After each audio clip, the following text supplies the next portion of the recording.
La luz de la mañana en Mérida tiene una suavidad única. Se cuela entre los flamboyanes dorada y pausada, como si dudara en despertar a alguien del todo. Estaba leyendo junto a la ventana algo tranquilo sin prisas, cuando el timbre sonó 3 veces rápido e insistente. Tengo 71 años y me muevo más lento que antes, pero reconocí ese ritmo. Mi hija nunca toca un timbre con paciencia. Al abrir la puerta, Valeria entró como un torbellino, sus tacones resonando contra el piso como pequeños reproches. Su perfume caro y penetrante se quedó flotando tras ella. Ni siquiera dijo «Hola». De un solo movimiento dejó caer su bolso, sacó un sobre marrón grueso y lo puso de un golpe sobre la mesa de la cocina. «Sebastián debe 300.000 pesos», dijo con voz cortante ensayada. «Los necesitamos para mañana». Por un instante pensé que bromeaba. Luego vi el leve temblor en sus dedos, no de miedo, sino de impaciencia. Alcancé la tetera aún tibia del desayuno y serví 2 tazas de café. Pura costumbre. 30 años de matrimonio con un hombre que daba órdenes me habían entrenado para llenar los silencios con servicio. Valeria ni lo notó. Estaba deslizando el dedo por su teléfono, el clic de sus uñas perfectamente arregladas, llenando el cuarto. Mañana repitió. «Sin demoras, mamá. Por favor, no hagas esto más difícil de lo necesario». Le acerqué una taza. Supongo que no es un favor pequeño. Sus ojos grises como los de su padre finalmente se alzaron. «Tú tienes el dinero. Vives sola en esta casa, no necesitas tanto. Es por la familia». La palabra familia siempre fue su moneda, su arma favorita. Observé una pequeña burbuja subir y reventar en la superficie del café. Mis manos parecían más viejas de lo que recordaba, venas como ríos azules, bajo una piel casi transparente. «Puedo transferirlo». «Hoy», dije en voz baja. Ella suspiró aliviada ya recogiendo su bolso. Sabía que lo entenderías. Se inclinó, rozó un beso en mi mejilla sin realmente tocarme. «No me defraudes, mamá». La puerta se cerró tras ella dejando el eco de sus tacones y el olor a azúcar quemada del café que se derramó. Me quedé ahí mucho tiempo, la casa aún vibrando con su urgencia.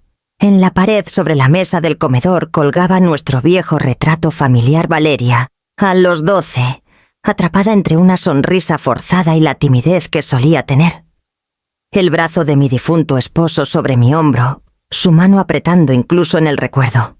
En el reflejo del cristal apenas me veía. Solo el contorno de alguien obediente, practicada, confiable. Extendí la mano y enderecé el marco. Luego en silencio tomé el sobre marrón y lo apreté contra mi pecho. Cuando el sol se hundió detrás de los flamboyanes, ya sabía qué haría después. Al atardecer la luz pasó de dorada a cobriza, bañando las baldosas de la cocina con un brillo cansado. El sobre marrón seguía frente a mí, pesado como una sentencia. No lo había abierto. No necesitaba hacerlo. Ya sabía la cifra de memoria, 300.000 pesos, el precio de una vida, diciendo sí. Llevé el sobre a mi estudio, la habitación más silenciosa de la casa. El aire olía ligeramente a aceite de limón y papel viejo. En un estante estaba mi libreta de direcciones, sus páginas desgastadas por el tiempo. Encontré su nombre, Clara Mendoza, escrito con mi letra más joven y prolija. No había hablado con ella en más de 40 años. Dudé, mi pulgar suspendido sobre el teléfono. Clara fue mi compañera de cuarto en la universidad, la primera mujer que envidié por su firmeza. Ella estudió Derecho. Yo me casé. Cuando le envié una invitación de boda, me respondió con una sola línea, en una tarjeta. «Mereces el mundo, Amalia». No te conformes con un pedazo. Me reí entonces. Ahora esas palabras ardían. Marqué su número. Contestó al segundo timbre. Amalia Torres, dijo lentamente, como probando un fantasma. Por un momento ninguna habló. Luego mi voz rompió el silencio. «Necesito ayuda, Clara. Ayuda legal». Su tono cambió de inmediato, profesional, preciso. «Cuéntame todo». Y lo hice. El sobre, la exigencia, los años de manipulación silenciosa. Esperaba que me regañara, que preguntara cómo dejé que pasara otra vez. No lo hizo. Solo escuchó como alguien que ha visto demasiado para sorprenderse. Cuando terminé suspiró. «Está bien. Lo primero es protegerte. ¿Tienes acceso en línea a tus cuentas?» «Sí. Entonces abrirás una cuenta nueva, otro banco, otra sucursal. Transfiere cada centavo ahí. Luego llámala a las agencias de crédito y pon una alerta de fraude. Y quiero que firmes un poder notarial limitado, dándome permiso para actuar en tu nombre si alguien cuestiona tu capacidad». Sus palabras cayeron como órdenes claras y frías. Mi corazón latió fuerte, no por miedo esta vez, sino por claridad. «Puedo hacerlo». «Bien. Hazlo hoy antes de que ella vuelva». Tras la llamada me quedé quieta, dejando que las instrucciones se asentaran en mi memoria muscular. El té a mi lado se había enfriado. Abrí mi laptop y comencé. Cada paso se sentía mecánico, casi ceremonial: crear contraseñas, mover fondos, borrar accesos en silencio. El cursor parpadeaba mientras transfería el saldo de la cuenta conjunta que mi esposo abrió hace décadas a una nueva solo a mi nombre. Apareció una pantalla de confirmación: transferencia completada. Por primera vez en años mis manos dejaron de temblar. Llamé al banco para cerrar la cuenta antigua, mi voz firme mientras deletreaba el número de ruta. La mujer al teléfono preguntó: «¿Está segura, señora Torres?» «Esa cuenta lleva casi 40 años abierta». «Sí», dije. «Es hora de cerrar cosas viejas». Cuando colgué miré mi reflejo en la pantalla oscura del computador. Mi rostro parecía más delgado, la mandíbula más firme, los ojos menos asustados. Pensé en la chica que fui en la universidad, el cabello detrás de la oreja dibujando diseños en servilletas, mientras Clara debatía leyes constitucionales. Creía que esa chica ya había desaparecido, pero no. Solo estaba callada esperando. Afuera los faroles se encendieron. Guardé los recibos impresos en una carpeta y los encerré en el cajón donde mi esposo guardaba sus libros de contabilidad. La ironía me hizo sonreír. Apagué las luces y me paré frente a la ventana de la cocina, la ciudad envuelta en azul. En algún lugar Valeria planeaba volver mañana por su dinero. Para entonces no habría nada que encontrar, solo el sobre que dejó y una madre que ella ya no reconocería. La impresora zumbó suavemente, escupiendo la última página de los formularios que Clara me envió por correo. Confirmación de la nueva cuenta, poder notarial, identificación actualizada. Observé cada hoja deslizarse y enfriarse bajo la lámpara, la tinta aún brillante. Cuando el ruido cesó, la casa se sintió extrañamente silenciosa, como si estuviera escuchando. Guardé los papeles en una carpeta de manila y luego en mi bolso. Mis manos temblaron ligeramente al cerrar el zipper, no por miedo, sino por la aguda conciencia del movimiento. Durante 71 años fui una mujer que se quedaba quieta para que otros se movieran a mi alrededor. Hoy el aire mismo parecía cambiar. En el cajero automático la pantalla iluminó mi rostro en el estacionamiento oscuro. Inserté la tarjeta, tecleé los dígitos y esperé. La pantalla parpadeó una vez, mostrando mi nuevo saldo: 0,000. Todo lo que poseía ahora vivía en otro lugar intocable, invisible, solo mío. Casi me reí. En cambio salió un suspiro tembloroso y sorprendido, el sonido de una mujer que no reconocía su propio valor. De regreso a casa, la ciudad pasó en destellos de luz flamboyantes, portales antiguos, la sombra ancha del puente, sobre el río Papaloapan. Mérida de noche siempre me ponía nostálgica, pero ahora se sentía como testigo. Seguía pensando en la voz de Valeria. «No me defraudes, mamá». Esas palabras ya no pesaban. Flotaban en mi mente como motas de polvo en un rayo de luz, visibles, inofensivas, desaparecidas al girar la cabeza. Dentro de la casa encontré la maleta que no usaba desde el funeral de Ernesto.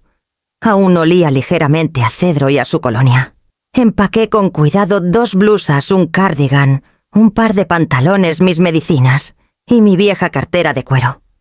Del tocador tomé la pequeña foto enmarcada de mi madre en su boda, sonriendo tímidamente sin saber cuán duro podía ser el mundo. Ella fue la única que me enseñó la gentileza sin condiciones.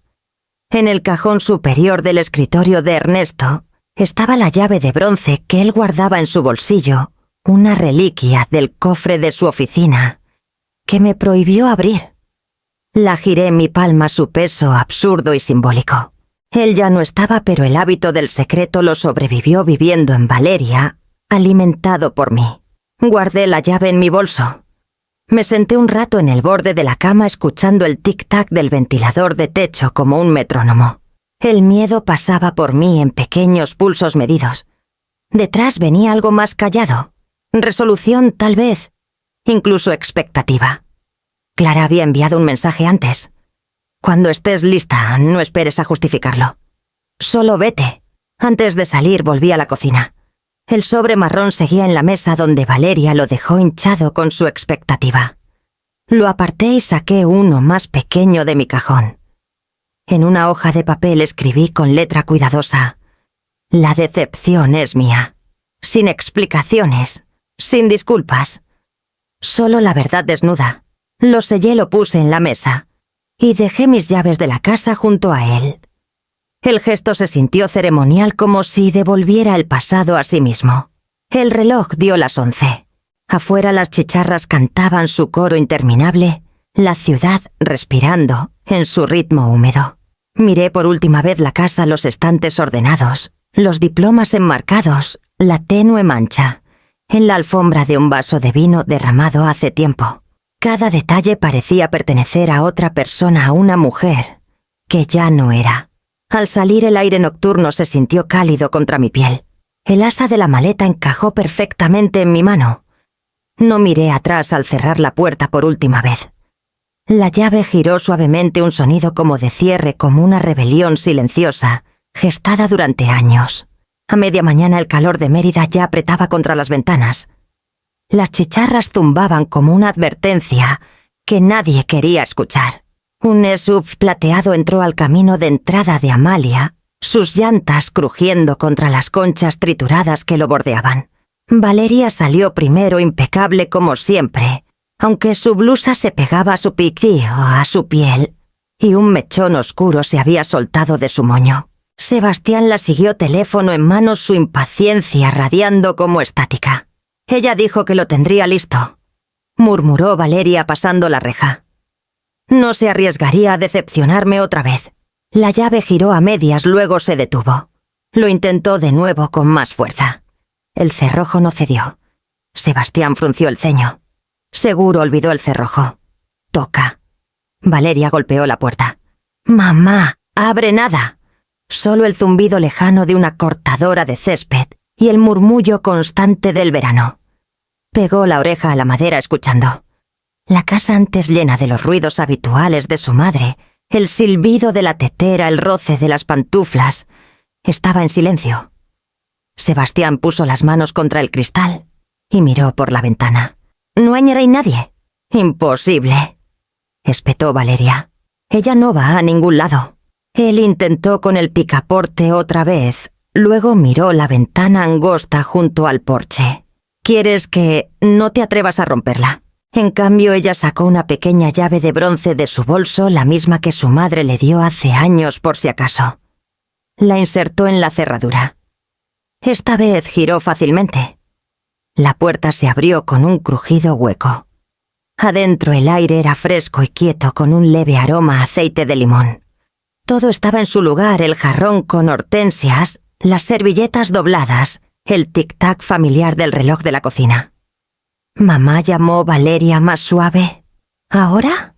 No que hubo respuesta. Entonces lo vio el sobre en la mesa. Papel crema, la letra prolija de su madre en la portada. «Valeria». Lo abrió de un tirón. Dentro había estados de cuenta impresos, cada uno fechado a lo largo de los años. Cada transferencia que ella olvidó o decidió olvidar. Colegiaturas, enganches, préstamos temporales que nunca se pagaron. La tinta brillaba como una acusación. Al final, una sola hoja con una frase centrada e inamovible. «El amor no es deuda». Valeria contuvo el aliento. «¿Qué es esto?» Sebastián se inclinó sobre su hombro escaneando los documentos. Movió el dinero, murmuró. Todo se fue. Vació las cuentas. Valeria se volvió hacia él pálida. No, ella no lo haría, no podría. Sebastián golpeó la mesa con el puño. Lo hizo. Y no contesta su teléfono. «Felicidades, princesa. Tu madre nos ganó». Las palabras rompieron algo en ella. Agarró la silla más cercana apoyándose. Me dejó sin nada. El silencio que siguió fue insoportable. Incluso las chicharras afuera parecían detenerse.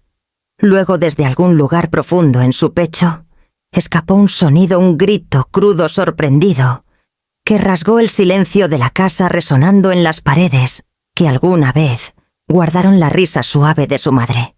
Sebastián se quedó junto a la puerta, la mandíbula tensa, murmurando maldiciones por lo bajo. Los sollozos de Valeria llenaron el espacio vacío, rebotando contra ella como una acusación. En la mesa los papeles revolotearon con la brisa perezosa del ventilador de techo, esparciéndose por el suelo como plumas pálidas. Las palabras en la hoja superior miraban hacia arriba, firmes en su tranquila finalidad. El amor no es deuda. El autobús tembló al salir de Mérida, sus faros cortando la oscuridad salada. Me senté cerca del fondo, el asiento de tela gastada, raspando mi brazo, el zumbido rítmico debajo de mí lento y constante como un latido de reemplazo. Cada kilómetro ponía más distancia entre mí y la casa que dejé atrás, entre la mujer que alguna vez se disculpó por existir y la que ahora había desaparecido sin permiso. Por la ventana los manglares se extendían amplios y relucientes bajo la luz de la luna. La marea se movía como algo que respira paciente y antiguo. Apoyé la frente contra el cristal y dejé que la vibración difuminara mis pensamientos en algo tranquilo. Nadie en el autobús me miró 2 veces. La gorra del conductor sombreaba sus ojos. Un soldado dormía 2 filas adelante con la cabeza contra la ventana. Una anciana aferraba una bolsa de papel con víveres en su regazo. Yo era solo otra viajera sin rumbo fijo. Esa anonimidad se sentía como una bendición. Al amanecer, la voz del conductor rompió el silencio. Progreso, próxima parada. Bajé al leve dorado de la mañana.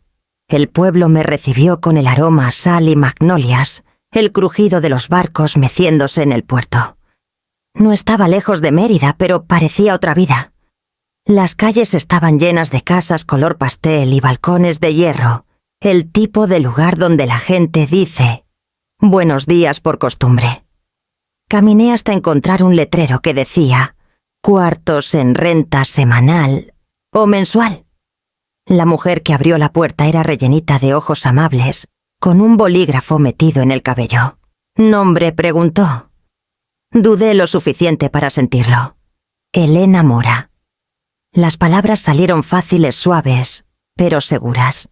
Ella sonrió. Me dio una llave y dijo que el desván daba al río. Era pequeño, apenas una habitación con techos inclinados y una ventana que atrapaba la luz justo como debía, pero se sentía como oxígeno. Puse mi maleta junto a la cama y exhalé.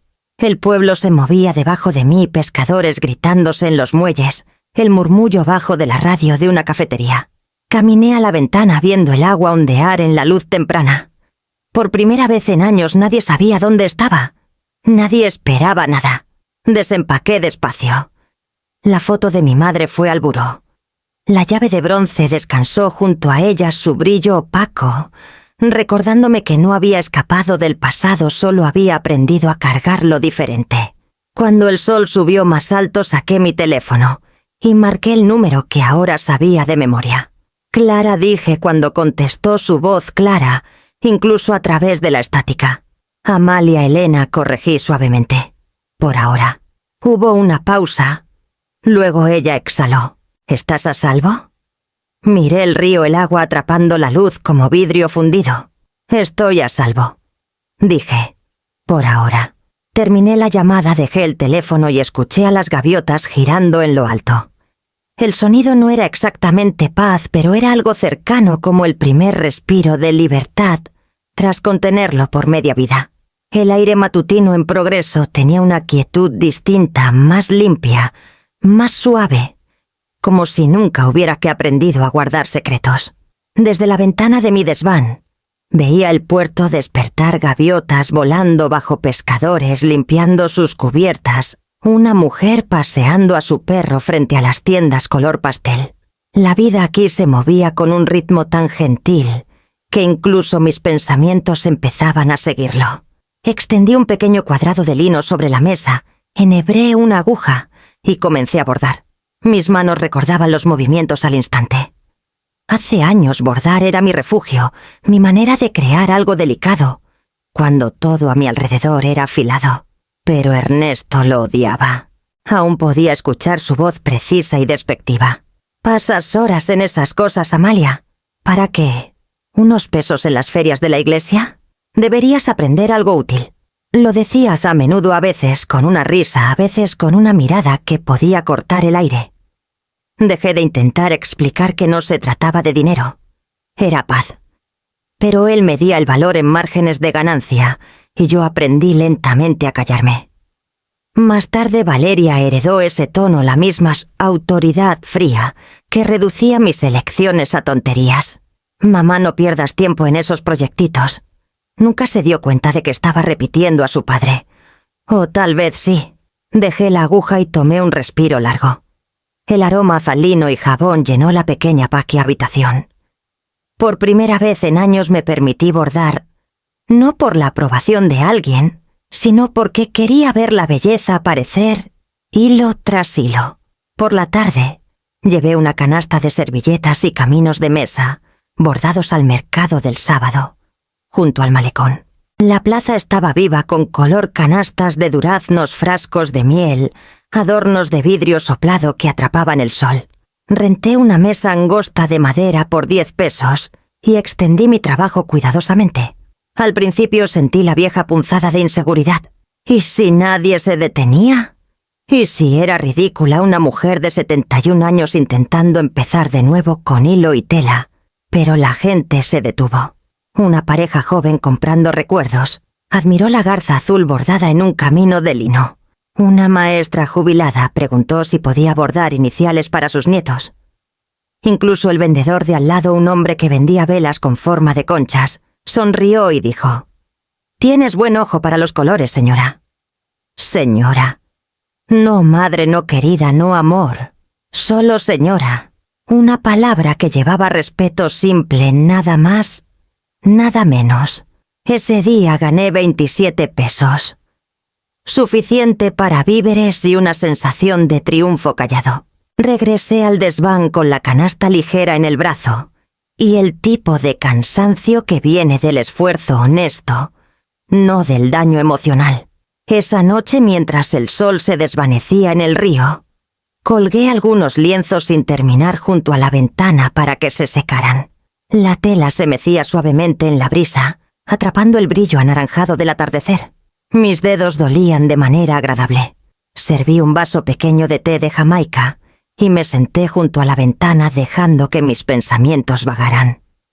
Por primera vez los recuerdos de la risa de Ernesto y el desprecio de Valeria se sentían lejanos, casi mudos, como si pertenecieran a la vida de otra mujer. El silencio que quedó no estaba vacío.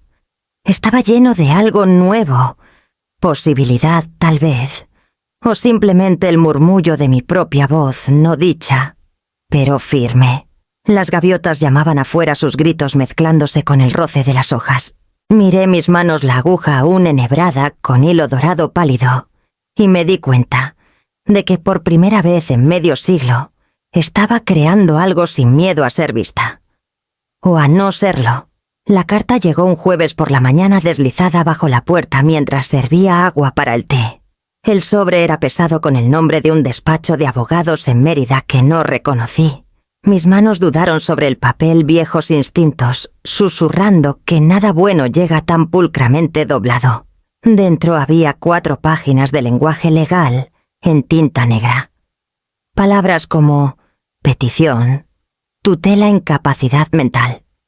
Mi nombre, Amalia Torres, aparecía más de una vez rodeado de frases que revolvían el estómago, incapaz de manejar sus asuntos financieros. Sujeta a faquisa, influencia indebida, requiere supervisión.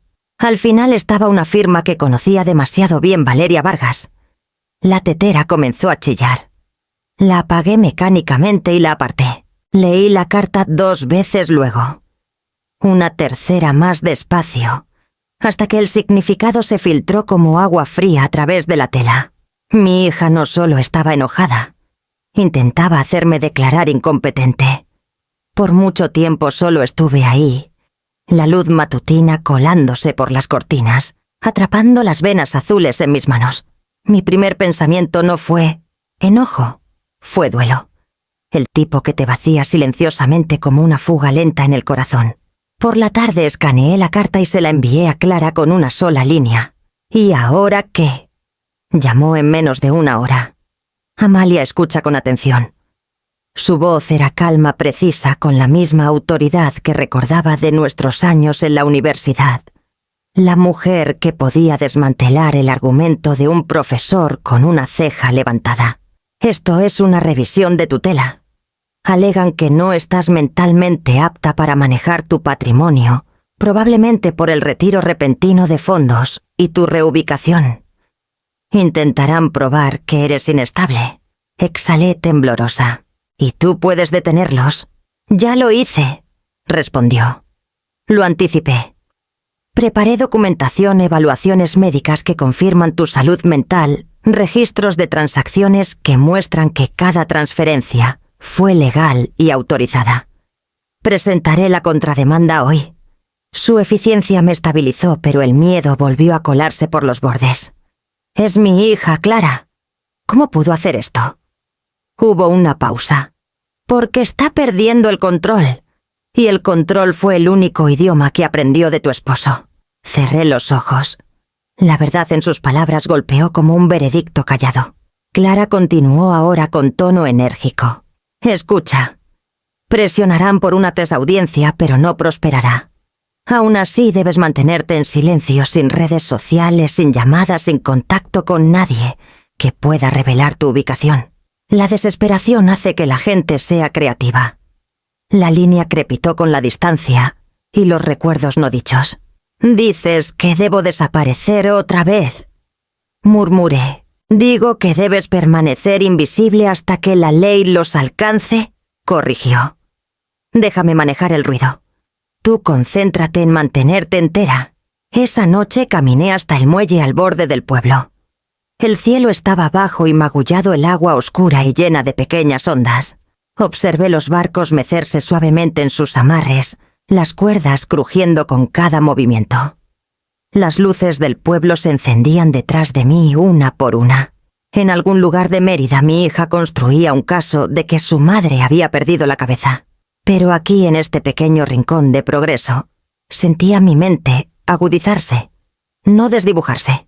Cada respiro era medido deliberado propio. De vuelta en el desván, reuní mis piezas de bordado en una pila ordenada atándolas con una cinta azul fina. No podía venderlas ahora, no hasta que esto pasara, pero tampoco podía dejar de crear. Mis manos necesitaban seguir haciendo orden con hilos, demostrando, aunque solo fuera para mí, que la claridad aún vivía dentro de mí. Antes de dormir encendí una vela en el alféizar y susurré, mitad a la noche y mitad al miedo que aún rondaba en mi pecho. Invisible no significa impotente. Luego apagué la llama y dejé que la oscuridad descansara a mi alrededor, calma y elegida. El golpe llegó temprano, un ritmo firme y deliberado, que no era de vecinos ni repartidores. El tipo que te hace enderezarte antes de abrir la puerta. Cuando lo hice, la mujer al otro lado no era lo que esperaba. La detective Alma Quiroz parecía de unos 40 años, alta, de cabello oscuro, con una mirada firme que medía sin intimidar. Su placa atrapó un destello de luz matutina mientras se presentaba. ¿Señora Torres preguntó? Dudé antes de responder. Aquí soy la señorita Mora. Ella asintió como si ya lo supiera. ¿Puedo entrar? Es sobre el esposo de su hija Sebastián Vargas. El aire cambió. Me hice a un lado. Entró con confianza tranquila, escaneando el pequeño desván, notando los bastidores de bordado, la tetera en la estufa, la vista del puerto por la ventana. «Lindo lugar», dijo distraídamente. «Tranquilo». Lo era, respondí poniendo 2 tazas en la mesa. «¿Quiere té?» «Por favor», dijo sentándose. Me temo que no traigo mucha paz conmigo. Cuando abrió su carpeta vi fotos sujetadas a reportes, hojas de cálculo, escrituras de propiedades, firmas que parecían incómodamente familiares. El señor Vargas está bajo investigación por una serie de préstamos fraudulentos. Explicó. Su nombre está ligado a, al menos, 4 empresas fantasma en Mérida y Veracruz. Creemos que pidió préstamos contra activos que no eran suyos, casas, fideicomisos, incluso cuentas personales. Hizo una pausa. Una de esas cuentas es suya. Mantuve las manos firmes alrededor de la taza de té. Supongo que no ha hablado con mi hija. Sus ojos se suavizaron. Aún no, pero su nombre aparece en varios documentos de autorización. Firmas que creemos que pudieron ser falsificadas. La palabra falsificadas quedó suspendida como humo. Caminé a mi escritorio y abrí el cajón donde guardaba las copias que Clara me aconsejó conservar, registros bancarios, comprobantes de transacciones, una carta que Valeria me pidió firmar por motivos fiscales, meses antes de que todo se desmoronara. Clara Mendoza. Mi abogada dijo que esto podría ser útil algún día, dije entregando la carpeta. Aquí está todo lo que tengo. La detective Quiroz revisó los papeles con cuidado, su ceño frunciéndose. Guardó excelentes registros. Esto puede salvarla más de lo que imagina. Deslizó una página hacia mí, un contrato que no reconocí.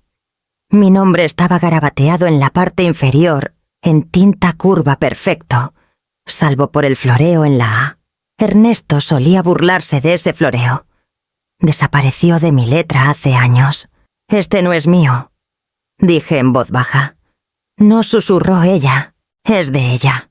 Por un momento el único sonido fue el tic-tac del reloj sobre el fregadero.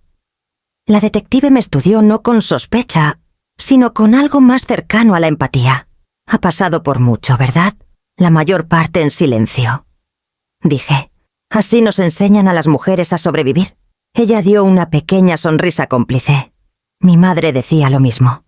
Algo se relajó entre nosotras, entonces, un reconocimiento tácito. 2 mujeres que en décadas distintas aprendieron que el silencio no te mantiene a salvo para siempre. Quiroz recogió sus papeles y los guardó pulcramente en su carpeta. Actuaremos rápido, me aseguró. Pero esto puede ponerse complicado antes de mejorar. Si alguien la contacta, su hija, su esposo, sus socios, llámeme directamente. Deslizó una tarjeta sobre la mesa. Día o noche. Asentí guardando la tarjeta junto a mi taza de té. Gracias. Cuando se levantó para irse, se detuvo en la puerta. Por cierto, dijo, la mayoría de las víctimas se esconden cuando pasa algo así. Usted no. Eso la hace parte de la solución ahora. Tras su salida, el desván se sintió más pequeño y más seguro. La luz sobre el puerto se había profundizado en un dorado constante. Y por primera vez desde que huí de Mérida, no me sentí invisible. Me sentí vista por alguien que entendía que la verdad, aunque duela, puede ser su propio refugio. Doblé la tarjeta de la detective en mi diario junto a la nota que una vez escribí para mi hija. La decepción es mía. Luego cerré el libro y dejé que el sonido de las gaviotas afuera me llevara a un silencio que esta vez no se sentía como miedo. A finales de otoño, los días en progreso se habían asentado en un ritmo que casi podía llamar felicidad. Despertaba con la luz, preparaba mi té y caminaba las pocas calles hasta la panadería, donde me habían ofrecido trabajo de medio tiempo. No era un trabajo grandioso empacar pasteles, limpiar mostradores, contar cambio, pero había algo profundamente satisfactorio en un trabajo que terminaba limpiamente al cerrar cada día. La panadería olía siempre a canela y levadura, el tipo de calor que se metía en tu ropa, y se quedaba ahí. La dueña Margarita Solís era viuda como yo, aunque más vivaz por naturaleza.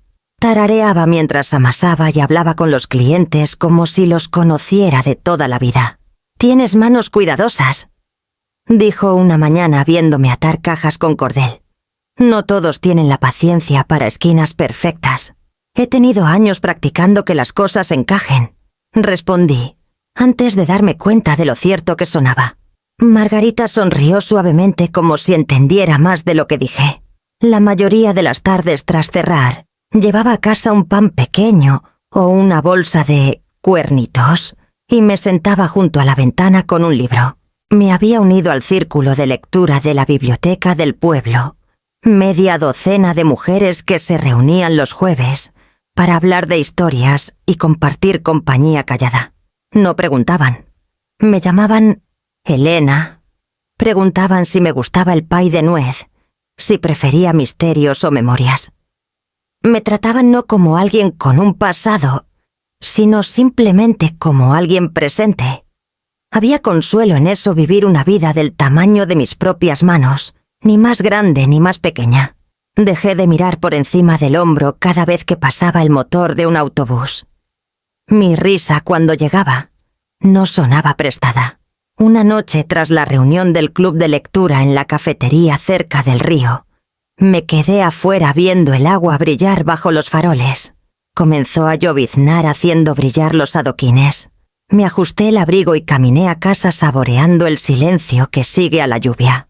En mi desván preparé té de manzanilla y revisé distraídamente las noticias en mi teléfono. Entonces apareció una notificación, un número desconocido. «Sabemos dónde estás». Las palabras destacaban contra el brillo de la pantalla. Sin saludo, sin firma. Solo esa frase. Mi pulso se aceleró. La leí otra vez deseando que tuviera sentido. No lo tenía. La parte racional de mí susurraba que podía ser spam, un error, una cruel coincidencia. Pero mis manos ya estaban frías.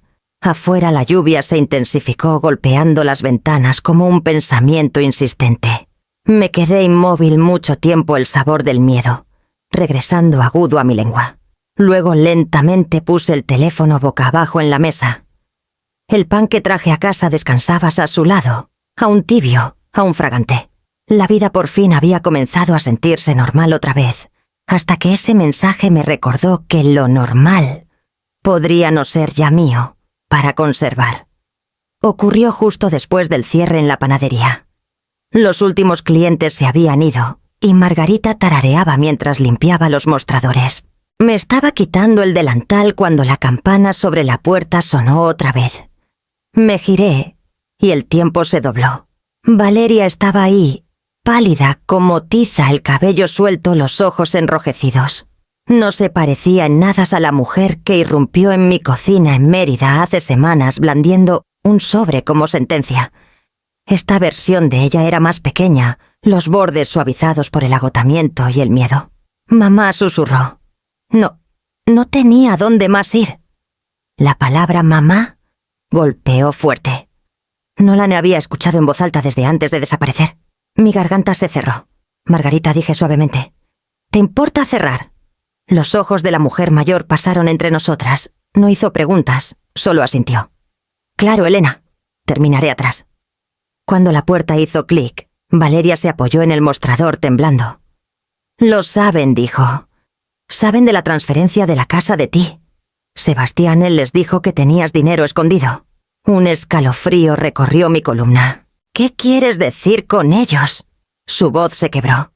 Gente a la que él debe. Gente peligrosa. Los 300.000 no era todo. Ahora es más de 1 millón. Por un largo momento la panadería se sintió demasiado pequeña para contener el aire entre nosotras. Le serví un vaso de agua del jarro en el mostrador. Sus manos temblaban tanto que algunas gotas se derramaron. Valeria, dije con cuidado. Tienes que salir de Mérida. Ahora. Conozco a alguien que puede ayudarte. Sus ojos se abrieron. Ni siquiera estás sorprendida. Ya sabías que esto podía pasar. Lo sospechaba, admití. Te advertí una vez sobre los hábitos de negocios de Sebastián. No quisiste escuchar. Ella retrocedió. No empieces a sermonearme. Necesito tu ayuda. Te estoy ayudando, dije con calma. Saqué mi teléfono y comencé a escribir. Hay un programa de refugio en Veracruz, vivienda segura para mujeres en peligro. Llamaré a la detective Quiroz. Ella puede arreglar protección. Necesitarás un teléfono nuevo, un número limpio. También puedo ayudarte con eso. Su expresión se endureció. No necesito tus planes, mamá. Necesito dinero. Por favor. No lo tengo. No es verdad. Lo es, dije suavemente. Y aunque no lo fuera darte dinero, no te salvaría. Alimentaría la misma trampa que destruyó a tu padre. Su rostro se torció. Suenas igual que él. Las palabras cortaron, aunque su voz temblaba más de duelo que de rabia. Tomé un respiro lento. Tu padre exigía obediencia. Yo te ofrezco una elección. Hay diferencia. Me miró por un largo momento. Luego se cubrió el rostro con las manos sollozando. El sonido era crudo, demasiado joven, demasiado familiar. Crucé el pequeño espacio y puse una mano suavemente en su espalda. No se apartó. Nunca quise que fuera así, dijo entre lágrimas. Pensé que podía arreglarlo. Pensé que era más lista que él. No dije que yo también lo había pensado alguna vez. Cuando su respiración se calmó, le di un papel con un nombre y número escritos con la letra cuidadosa de Clara. Llama a esta. Di a esta mujer. Ella te mantendrá a salvo. Lo miró dudando. No vendrás conmigo, negué con la cabeza. Si voy contigo nos encontrarán a ambas. Así tú tienes una oportunidad. Tragó saliva sintiendo lentamente, aunque sus ojos aún suplicaban por algo que ya no podía darle. Margarita apareció desde atrás sintiendo el momento. ¿Todo bien, Elena? Valeria se secó las mejillas. Sí, murmuró. Solo me despido. Cuando se fue la campana sobre la puerta sonó una vez, luego se detuvo. Me quedé ahí mucho después de que el sonido se desvaneciera, el leve aroma a azúcar y sal flotando en el aire. Por primera vez sentí lo que la verdadera maternidad requería, no sacrificio, sino rechazo. No rescate, sino liberación. Comenzó con el zumbido de un motor que no se iba. Al principio me dije que no era nada, un visitante de un vecino, un error de entrega a los ritmos de un pueblo pequeño, donde todos se conocían. Pero el sedán negro estacionado al otro lado de la calle cada noche decía lo contrario. Mismo auto, misma quietud, mismo destello metálico bajo el farol. La tercera noche cerré las cortinas temprano, pero la sensación seguía como un pulso bajo mi piel. Cada crujido en el piso me hacía saltar. Pensé en llamar a Margarita o a Clara, o incluso a Valeria, pero el miedo tiene una forma de encoger tu mundo, hasta que solo el silencio se siente seguro. Por la mañana el agotamiento se había sentado en mis huesos. Preparé café y me obligué a caminar a la panadería como siempre, la luz del sol, lo bastante fuerte para hacer posible la incredulidad otra vez. Tal vez era paranoia. Tal vez el duelo había rewired los bordes de mi cordura, como decía la petición de Valeria. Pero cuando regresé esa noche, el sedán estaba de vuelta. Motor apagado. Ventanas polarizadas. Sin movimiento dentro. Tomé una foto a través de la rendija de mi cortina y se la envié a la detective Quiroz con un mensaje corto. ¿Es esto normal? Su respuesta llegó en menos de un minuto. No, no te acerques. Quédate dentro. Enviaré a alguien. 10 minutos después, escuché el aullido lejano de sirenas bajo y urgente. 2 patrullas giraron en mi calle las luces rojas, bañando los flamboyanes en color. El motor del sedán rugió. Las llantas chirriaron mientras aceleraba por la calle, pero no llegó lejos. Una segunda patrulla lo interceptó en la esquina. Me quedé congelada en la ventana mientras los oficiales rodeaban. En minutos, 2 hombres fueron esposados y sacados, uno alto y delgado, el otro ancho, con un tatuaje subiendo por su cuello. Sus rostros eran desconocidos, pero su presencia llevaba el aroma de algo inconfundible. El caos de Sebastián. Un golpe llegó a mi puerta. Al abrir, la detective Quiroz estaba ahí, la lluvia adherida a su abrigo. «Los tenemos», dijo calmada pero cortante. Tenían tu dirección escrita en un papel doblado. Junto a ella el número de teléfono de Sebastián Vargas. El mundo se inclinó ligeramente. Él los envió. Su mandíbula se tensó. «Eso parece. Lo llevaremos a interrogar mañana. Pero necesitarás dar una declaración esta noche». Asentí agarrando el marco de la puerta para mantener el equilibrio. Nunca tuvo el valor de enfrentarme él mismo. Quiroz dio una leve sonrisa cansada y cómplice. Los cobardes rara vez lo tienen. Subcontratan su crueldad. Adentro extendió la evidencia recuperada en mi mesa. Una libreta pequeña a la dirección garabateada, una foto mía, tomada desde lo que parecía el estacionamiento de la panadería. Verme desprevenida sonriendo levemente con un pan en la mano hizo que algo dentro de mí se rompiera. «Estarás a salvo ahora», dijo Quiroz observándome de cerca. «Tendremos una patrulla fuera por unas noches por si acaso. Pero esto nos da lo que necesitábamos. Prueba de conspiración. El esposo de tu hija cruzó una línea legal esta vez». Tracé el borde de la foto con mi dedo. «Prueba», repetí. «Eso se necesita para que crean el miedo de una mujer». ¿Verdad? Quiroz no discutió. Solo sostuvo mi mirada y dijo: «Ahora tendrán que hacerlo». Tras su salida, la calle afuera brillaba con las luces de la policía, desvaneciéndose en la distancia. El sedán se había ido reemplazado por el zumbido constante de una patrulla estacionada al otro lado. Me senté en la mesa de la cocina mucho después de medianoche mirando la foto, hasta que el miedo se drenó. Y algo más callado tomó su lugar, no triunfo, sino vindicación. El tipo que no te enorgullece, solo te estabiliza. Por primera vez en años mi miedo había dejado un rastro de papel. Y eso, a su manera terrible, era libertad. El juzgado olía levemente a polvo y abrillantador de limón, el mismo aroma que recordaba de años atrás, cuando Ernesto y yo firmamos nuestra primera hipoteca.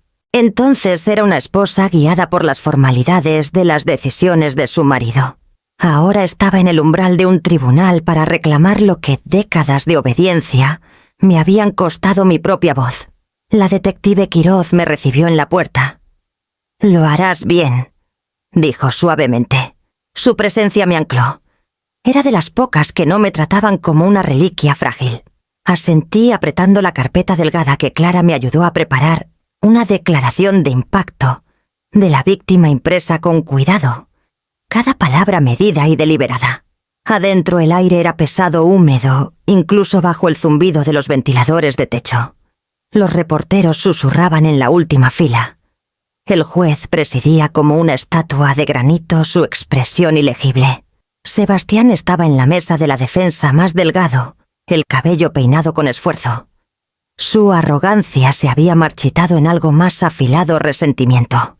Valeria estaba detrás de él, rígida, las manos temblando en su regazo.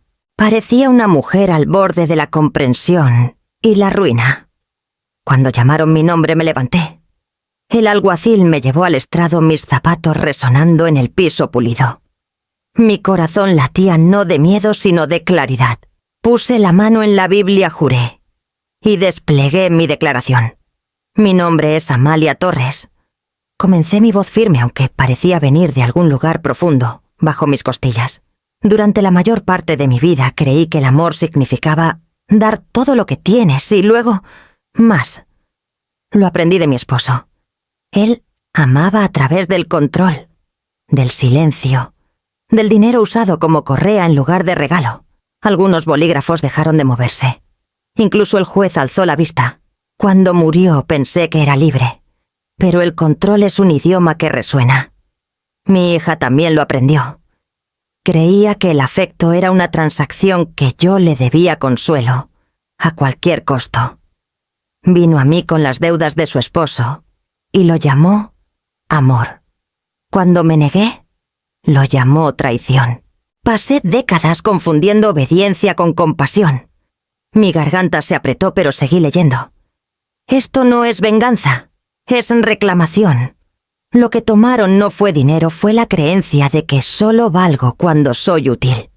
Estoy aquí para decir que existo más allá de lo que proveo. Doblé las páginas. El silencio en la sala no era frío, era reverente. Cuando bajé, el abogado de Valeria pidió que ella hablara. El juez lo permitió. Ella se levantó lentamente, cada movimiento cuidadoso, como si pararse requiriera más valor del que trajo. Su voz tembló al comenzar. Mi madre dice la verdad. El tribunal se movió una exhalación colectiva. Me dije que Sebastián era víctima de mala suerte, de malos socios, de malos tiempos. Pero era un depredador. Y yo lo ayudé porque era más fácil que enfrentar lo que eso me hacía. Las lágrimas corrían por sus mejillas, pero no se detuvo. Usó la confianza de mi madre. Y yo se lo permití. Pensé que siempre me perdonaría. Eso hacen las madres. Su voz se quebró. Lo siento tanto. Por un momento la mandíbula de Sebastián se tensó, su compostura resbalando. Murmuró algo a su abogado, pero ya nadie escuchaba. El mazo del juez trajo el momento de vuelta al orden.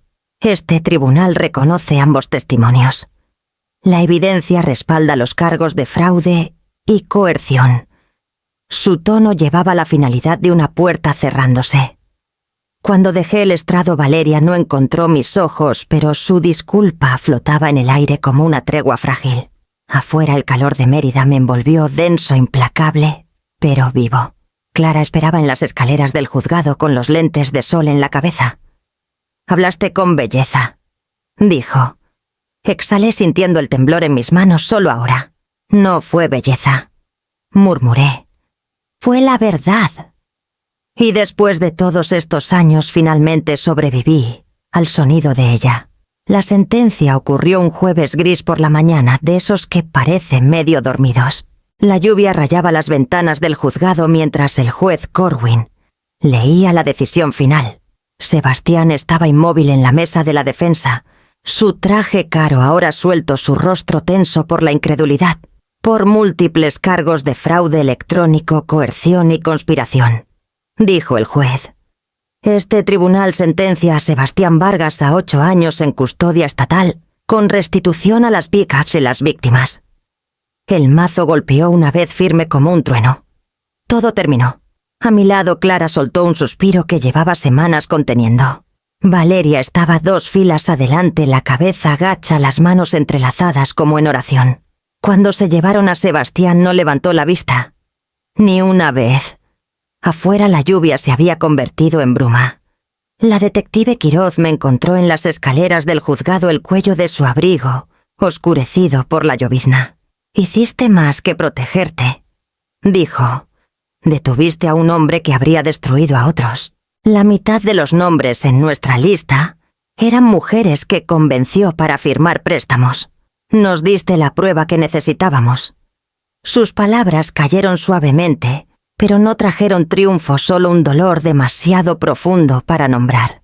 Le agradecí, y ella sonrió, una rara suavidad en sus rasgos afilados. «Ve a vivir tu vida ahora, señora Torres», dijo en voz baja. «Te lo has ganado». Esa tarde manejé al viejo cementerio en las afueras de Mérida. El camino estaba resbaloso por la lluvia, los árboles de magnolia, dejando caer sus flores al suelo húmedo. El aire olía ligeramente a hierro y sal. No había ido ahí en años. La lápida de Ernesto era modesta, su nombre, 2 fechas y nada más. Durante tanto tiempo creí que estaba enterrada a su lado en espíritu, atrapada bajo el peso de sus expectativas. Pero ahora, parada ahí con el paraguas temblando en mi mano, me di cuenta de que había dejado esa tumba hace mucho. Metí la mano en el bolsillo de mi abrigo y saqué la pequeña llave de bronce que había llevado desde el día que escapé. Era suave por años de tocarla, su brillo opaco pero intacto. Alguna vez abrió el cofre de la oficina donde Ernesto guardaba sus secretos, el que nunca me dejó tocar. La puse suavemente en la piedra húmeda. «Esto pertenecía a tu reino», susurré, «y ya no vivo ahí». La lluvia cayó más fuerte, un ritmo limpiador contra mi abrigo y cabello. Por un largo momento solo estuve ahí viendo el agua trazar pequeños ríos sobre las letras talladas de su nombre. El duelo aún vivía en mí, pero ya no exigía obediencia. Cuando finalmente me di la vuelta sentí algo cambiar, no una gran revelación, solo un alivio. Atrás de mí la llave de bronce brillaba tenuemente en la luz gris, un símbolo de todo lo que ya no debía. Para cuando llegué a la reja, el aire se había despejado y las nubes se abrían sobre Mérida.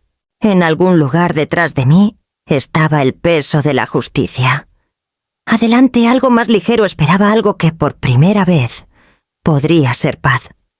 La primavera llegó temprano a Mérida ese año. El aire olía a ladrillo húmedo y jazmín, y el juzgado, donde mi vida alguna vez se rompió, ahora estaba a pocas calles de algo nuevo. Una pequeña oficina con persianas desvaídas por el sol y una placa de bronce en la puerta que decía Fondo Legado Torres. Tomó meses de planificación, firmas y noches sin dormir. Clara manejó la base legal con su precisión habitual. Alma guió los trámites discretamente, favoreciendo la eficiencia sobre la ceremonia. Yo manejé el resto, cartas donantes, el arte torpe de pedir ayuda. Elegimos el nombre con cuidado. Legado por la verdad hecha visible. Fondo por reconstruir lo que la gente pensaba que había perdido para siempre. No era una caridad sentimental. Era una armadura práctica legal, resuelta, destinada a proteger a otros del tipo de robo lento que lleva el rostro de la familia. La oficina era modesta, 2 escritorios, 3 sillas, una cafetera, que borboteaba como viejo amigo, y una pared de carpetas etiquetadas cada una. Una vida interrumpida. Nuestra primera cliente fue una maestra jubilada de Campeche. Su hijo había vaciado sus ahorros para un negocio que nunca existió. Llegó temblando, aferrando sus papeles como una confesión. Escuché mientras hablaba su voz, quebrándose bajo una vergüenza que no merecía. Cuando terminó le dije lo que Alma me dijo una vez. No eres la tonta, eres la prueba. Para el verano el fondo había crecido más allá de lo que imaginé. Pequeñas donaciones llegaban de extraños que leyeron sobre nosotros en línea. Algunos daban 5 pesos, otros 50. Incluso una cooperativa local ofreció consultas legales gratuitas. Clara sonrió al ver la primera columna equilibrada del libro mayor. «Has construido algo real, Amalia», dijo. Una tarde una periodista del Diario de Yucatán visitó una joven llamada Marina León, nerviosa pero de mirada aguda. Llevaba una libreta y una empatía rara para su oficio. Señora Torres, comenzó, leí las transcripciones del juicio. Podría haber desaparecido y nunca mirar atrás. ¿Por qué empezar esto ahora a su edad? Pensé en los años que pasé obedeciendo las noches, contando los costos del silencio. Luego miré más allá de ella por la ventana donde Alma ayudaba a la maestra a firmar un nuevo formulario de protección bancaria, su voz calma, firme como un juramento. Porque el silencio, dije, es la deuda más cara. La pluma de Marina se detuvo en el aire. Es una frase poderosa. No es una frase, dije suavemente. Es un recibo. Cuando se fue, Clara sirvió 2 tazas de café y alzó la suya hacia mí. Por las mujeres que finalmente aprendieron a llevar sus propios libros. Reímos, cansadas pero contentas. El reloj de la oficina seguía su tic-tac, un ritmo gentil y seguro. Afuera el viento del puerto traía el leve clangor de los mástiles de los barcos, el mismo sonido que escuché desde mi desván, en progreso, cuando pensé que la invisibilidad era seguridad. Ahora entendía, la seguridad no es esconderse, es ser vista y seguir de pie. Al cerrar esa noche me detuve una vez más junto a la placa. Las letras brillaban bajo el sol desvaneciente, Fondo Legado Torres. Las tracé con los dedos, no por vanidad, sino por gratitud. El dolor construyó este lugar. Pero el propósito constante, callado y ganado con esfuerzo, era lo que mantendría sus puertas abiertas. La cafetería estaba en la esquina de Montejo y Reforma, lo bastante tranquila para conversar, pero lo suficientemente pública para ser segura. Esa fue la condición de Clara y la mía. 45 minutos sin hablar de dinero y sin promesas, más allá de la civilidad. Llegué temprano como siempre. El aroma a café tostado y canela llenaba el aire anclándome. Elegí un asiento junto a la ventana, pedí 2 tazas, una negra, otra con leche de avena como Valeria solía tomarla, cuando quería parecer mayor de lo que era. Aún recordaba la primera vez que le preparé café. Arrugó la nariz, pero lo bebió de todos modos solo para probar que podía. Ahora, décadas después, la vi cruzar la puerta. Parecía más pequeña, pero no rota. Su cabello estaba más corto. Su ropa sencilla, sin joyas ostentosas, sin pretensiones de control. Cuando sus ojos encontraron los míos, dudó, luego dio una sonrisa cuidadosa, que no llegó del todo a los bordes. Mamá dijo suavemente, deslizándose en la silla frente a mí: «Hola, Valeria». Por unos segundos solo estuvimos ahí, el silencio entre nosotras, llenándose de todas las palabras no dichas. Ella miró alrededor, tal vez notando lo expuestas que estábamos dos mujeres, enfrentándose a plena luz. No en acusación. «No estaba segura de que vendrías», dijo. «No estaba segura de que me quedaría», respondí, y eso rompió la primera capa frágil de tensión. Miró sus manos. «La terapia ha sido más dura de lo que pensé. Te hacen decir cosas que evitaste por años». Ahí suele empezar la verdad. Sus ojos se alzaron hacia los míos, y por un segundo fugaz vi a la niña que trenzaba cintas en mi cabello, haciendo preguntas interminables sobre el mundo. Luego parpadeó y la adulta regresó. «Lo siento», dijo simplemente. No el tipo de «lo siento» que espera una respuesta. Solo el que significa que ahora lo veo, lo que hice, lo que te pedí. Las palabras eran crudas sin pulir. «Reales». Asentí. Aceptó eso. Ella dudó. «¿Me perdonas?» «Sí», dije, y la palabra se sintió ligera y pesada aquí a la vez. Pero el perdón no es una invitación. Es una puerta que se abre solo en una dirección. Su aliento se atoró, pero no discutió. En cambio, alcanzó su taza y tomó un sorbo largo, el vapor empañando sus lentes. «Sebastián está apelando». «No estoy con él. Les dije que no quiero contacto». «Pensé que debías saberlo». Asentí de nuevo, agradecida por la distancia que finalmente estaba eligiendo. «Eso es bueno. No espero que seamos lo que éramos», añadió. «Tal vez nunca fuimos lo que pensé. Pero me gustaría, al menos, llamarte a veces. Nada complicado. Solo hablar». Dejé que el pensamiento se asentara, suave pero tentativo. «Podemos empezar ahí. Despacio». Sus hombros se relajaron. Una leve sonrisa frágil pero verdadera tiró de sus labios. Afuera la luz de la tarde cambió, colándose por la ventana para calentar la mesa entre nosotras. El mundo seguía como siempre, autos pasando, gente riendo, cucharas chocando contra tazas. Pero por primera vez en años nuestro silencio no era guerra. Era paz a distancia. Cuando el reloj marcó el minuto 45, ella lo miró, luego a mí. «Debo irme», dijo. Me puse de pie alisando mi abrigo. Ella dudó, luego se inclinó y me envolvió en sus brazos tentativamente, brevemente, como alguien con miedo de abrazar demasiado fuerte. La dejé. Cuando se apartó, sus ojos estaban húmedos pero calmados. «Gracias por venir». Asentí. «Cuídate». Se dio la vuelta y se alejó, su reflejo pasando por el cristal antes de desvanecerse en la calle. Me quedé un momento más vacía y llena a la vez, el café intacto enfriándose entre mis manos. No era reconciliación, era reconocimiento, y por ahora eso era suficiente. La casita estaba al borde del puerto de Mérida, un lugar lo bastante pequeño para contener solo lo que elegía llevar. La primera mañana abrí las ventanas de par en par y dejé que el aire salado entrara trayendo el leve murmullo del agua contra los pilotes. El sonido era constante, familiar, como el zumbido de una vida que comienza de nuevo.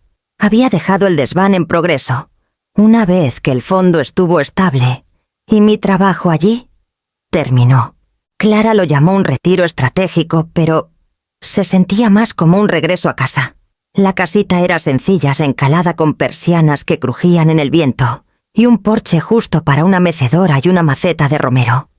Sin grandezas, sin fantasmas. Desempaqué lentamente, pieza por pieza. Algunos caminos de lino de los días de mercado. La foto de mi madre en su vestido de novia, sus bordes ahora curvados por el tiempo.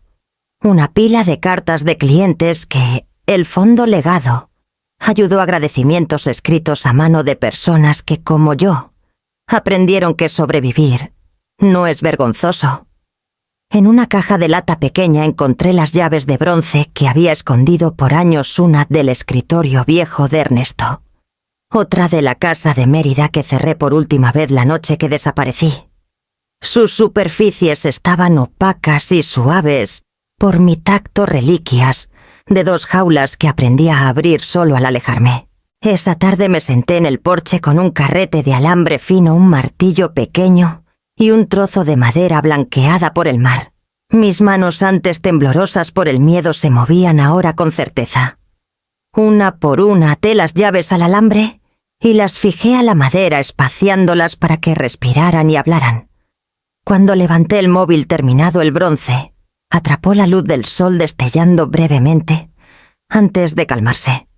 Lo colgué sobre la baranda del porche y cuando el viento vino del puerto, comenzó a cantar notas metálicas bajas que se entretejían en el aire como voces que solía obedecer, pero ahora eran mías para escuchar o ignorar.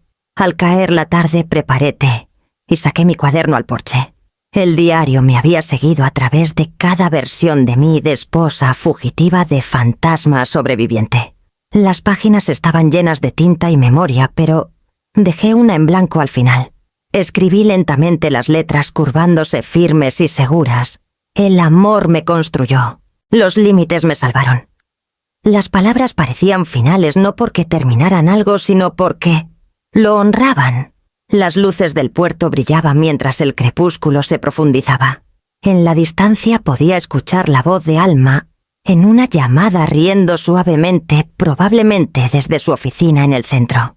Clara había enviado un mensaje antes, una foto de las nuevas pasantes del fondo legado, 2 jóvenes paradas orgullosas frente a la placa de bronce. La vida continuaba expandiéndose sin que yo necesitara sostenerla. Una brisa ligera se alzó y el móvil comenzó de nuevo una música suave e irregular que se sentía como una conversación entre pasado y presente. El sonido era frágil, pero claro prueba de que incluso el metal puede suavizarse si se moldea con cuidado. Me recosté en la silla, el té enfriándose en mis manos, y vi el último rastro de luz disolverse en el agua.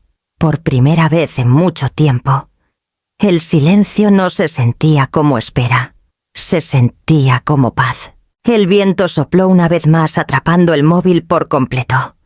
Las llaves de bronce chocaron suavemente sus notas, dispersándose en la noche cada una un pequeño eco de todo lo que guardé y todo lo que finalmente aprendí a soltar.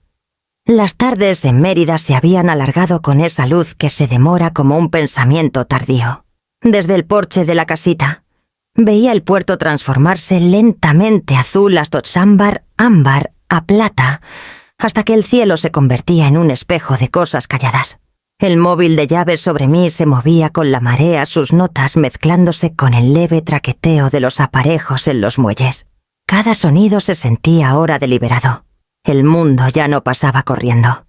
Se movía a un ritmo humano, el tipo que puede respirar sin miedo a perder el equilibrio. Comencé a medir el tiempo no en meses ni años, sino en mareas, el ir y venir, el dar y devolver. Todavía tenía una pequeña parte en el fondo legado, aunque la mayor parte del trabajo había pasado a manos más jóvenes. Alma enviaba actualizaciones cuando podía, sus mensajes, siempre breves, eficientes, pero llenos de calidez. Esa noche escuché el crujido de llantas en la grava. Un momento después, Alma apareció en la reja, equilibrando 2 vasos de café para llevar y una bolsa de papel. Saludó con la mano antes de subir al porche. «Traje café». «Y algo peligrosamente cerca de un postre», dijo dejando la bolsa. «Pensé que ya era hora de una de nuestras reuniones de estrategia». Sonreí señalando la silla a mi lado. «Nunca aprendiste a quedarte quieta sin una agenda». Ella sonrió desenvolviendo un par de roles de canela pegajosos. «Cierto. Los viejos hábitos son buena compañía». Comimos en un silencio amistoso, el viento rozando la maceta de romero a mis pies. Luego se recostó, su mirada siguiendo el suave vaivén del móvil. «¿Sabes?», dijo suavemente. «Valeria ha estado trabajando como voluntaria en el fondo». Las palabras se asentaron calladas e inmensas. «¿Voluntaria?», repetí. 2 días a la semana. Sobre todo trabajo administrativo, llamadas de admisión, archivar algo de alcance comunitario. Es buena en eso, incluso empática. Nunca te menciona, pero todos lo saben. Miré hacia el agua donde el horizonte se sonrojaba en el crepúsculo. Las llaves de bronce atraparon la luz desvaneciente y brillaron su movimiento suave pero seguro. Supongo que la redención no siempre se anuncia, murmuré. Alma asintió. A veces solo llega y empieza a redatear, ordenar papeles. Eso me hizo reír, el tipo de risa que sale del pecho, no de la garganta. Bueno, dije, eso es suficiente redención para mí. Por un rato ninguna Filoas habló. El aire se enfrió trayendo el aroma a sal y lluvia. En algún lugar al otro lado del puerto sonó una campana, una nota larga y baja que parecía armonizar con el móvil. Alma se levantó para irse sacudiendo migajas de su abrigo. ¿Estarás bien aquí? Más que bien, dije. Creo que finalmente entiendo cómo funciona la quietud. Ella sonrió, las líneas alrededor de sus ojos profundizándose. Bien, te lo has ganado. Tras su partida me quedé en el porche acunando el resto del café. El cielo se había tornado de un rosa profundo, del tipo que no dura más de unos minutos. Escuché mientras el móvil se movía en la brisa suave, irregular, impredecible, pero bellamente entero. Cada nota me recordaba las vidas que habían cruzado la mía, las amigas, la hija, incluso los fantasmas. Todos dejaron su sonido breve pero real tejido en el aire, que ahora llamaba mío. Tomé mi diario de la mesa a mi lado, su página final aún abierta desde la noche anterior. La tinta se había secado, pero las palabras permanecían como recién escritas. El amor me construyó. Los límites me salvaron. El viento se alzó de nuevo más fuerte esta vez, trayendo el aroma a hierba marina y distancia. El móvil respondió su música llevada por el agua brillante, desvaneciéndose eterna. Me recosté, dejando que el sonido atravesara el aire y se asentara en el espacio, entre la memoria y la paz. Y cuando la última luz se deslizó bajo el horizonte, solo quedó la canción de las llaves, susurrando, lo que cada vida eventualmente aprende, que el amor puede construir una casa, pero el respeto es lo que la mantiene en pie.